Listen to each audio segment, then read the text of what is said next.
কয়েকজন কমেন্ট করে জানিয়েছেন যে যোনিপথ বা মাসিকের রাস্তায় চুলকানি এবং চাকা চাকা সাদা স্রাব নিয়ে অস্বস্তিতে আছেন। পাশাপাশি কারো কারো প্রস্রাবের সময়, সহবাসের সময় একটু জ্বালাপোড়া করছে, ব্যথা করছে। এর কারণ আর সমাধান জানতে চেয়েছেন। যে অভ্যাসগুলোর কারণে এই সমস্যাটা দেখা দেয়, কিন্তু এগুলো আমাদেরকে কেউ শেখায় না, কেউ বলে দেয় না, সেগুলো নিয়ে আজকে আমি আর ডাক্তার ইমা ইসলাম কথা বলবো। আর এই সমস্যাটা যদি দেখা দিয়েই দেয়, তখন বাসায় বসে কি করবেন আর চিকিৎসা কি সেটাও শেষে বলে দিব।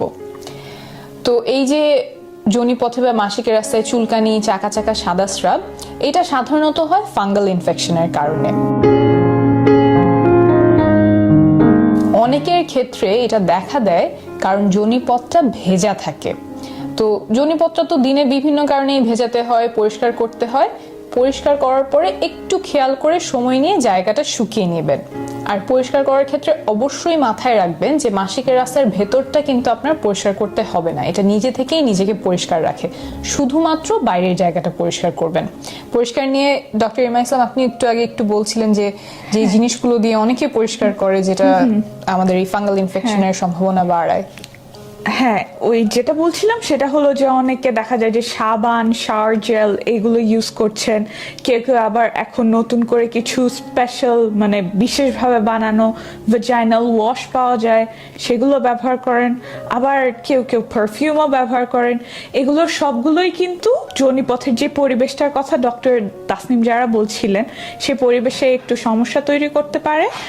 এর জন্য এইগুলো কিছু যদি ব্যবহার করতেই হয়, শুধু বাইরের অংশে ব্যবহার করবেন, যোনিপথের ভেতরে ব্যবহার করবেন না।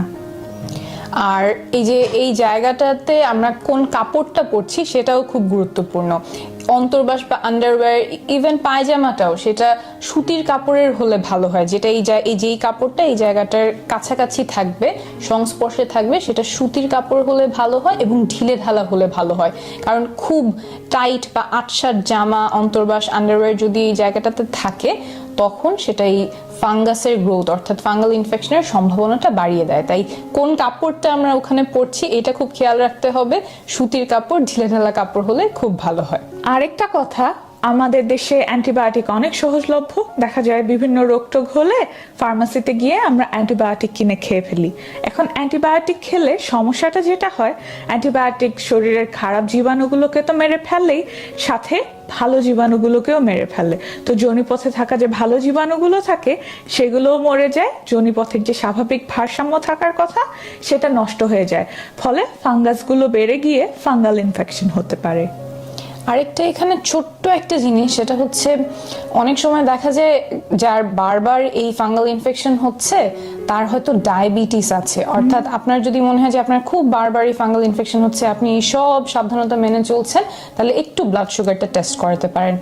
আর কিছু স্বাভাবিক কারণেও হতে পারে, যেমন অনেক সময় যারা গর্ভবতী আছেন তাদের যে শরীরে পরিবর্তনগুলো আসে সে কারণে ফাঙ্গাল ইনফেকশন হওয়ার সম্ভাবনা একটু বেড়ে যেতে পারে। জন্মবৃদ্ধিকরণ পিল বা বড়ি খেলে একটু সম্ভাবনা বেড়ে যেতে পারে। তাহলে এখন আমরা চিকিৎসায় চলে আসি। এর চিকিৎসা খুবই সহজ বলতে অ্যান্টিফাঙ্গাল ট্যাবলেট আছে, যেটা মুখে খাওয়ার ওষুধ আছে, মাসিকের রাস্তায় দেওয়ার ওষুধ আছে। আপনি এই যে যদি এই লক্ষণগুলো দেখেন যে খুব চুলকানি হচ্ছে, চাকা চাকা সাদা স্রাব যাচ্ছে, তাহলে ডাক্তারের কাছে যাবেন।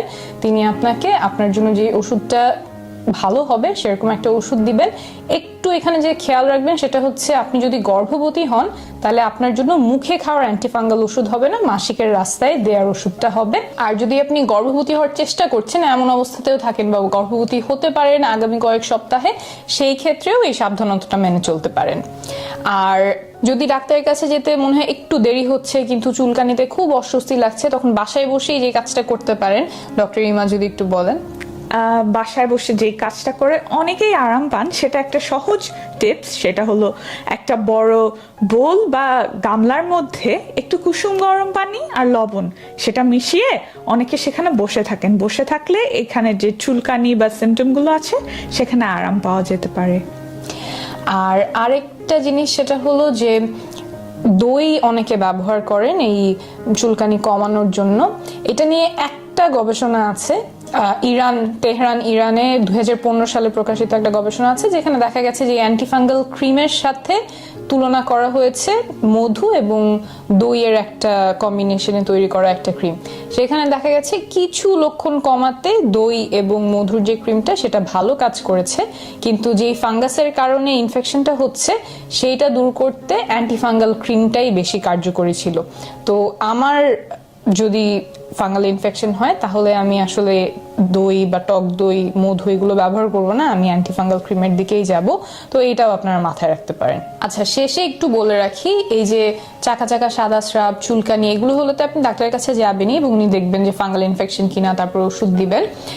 এইগুলো ছাড়া যদি আপনার দেখেন যে প্রস্রাবের রাস্তায় জ্বালাপোড়া হচ্ছে বা সহবাসের সময় জ্বালাপোড়া ব্যথা হচ্ছে কিন্তু চুলকানি নাই, চাকা চাকা সাদা স্রাব নাই, তাহলেও আপনি অবশ্যই ডাক্তারের কাছে যাবেন, কারণ এগুলো অন্য কোনো কারণে হতে পারে, প্রস্রাবের রাস্তায় ইনফেকশনের কারণে হতে পারে এবং এটার চিকিৎসা খুব গুরুত্বপূর্ণ।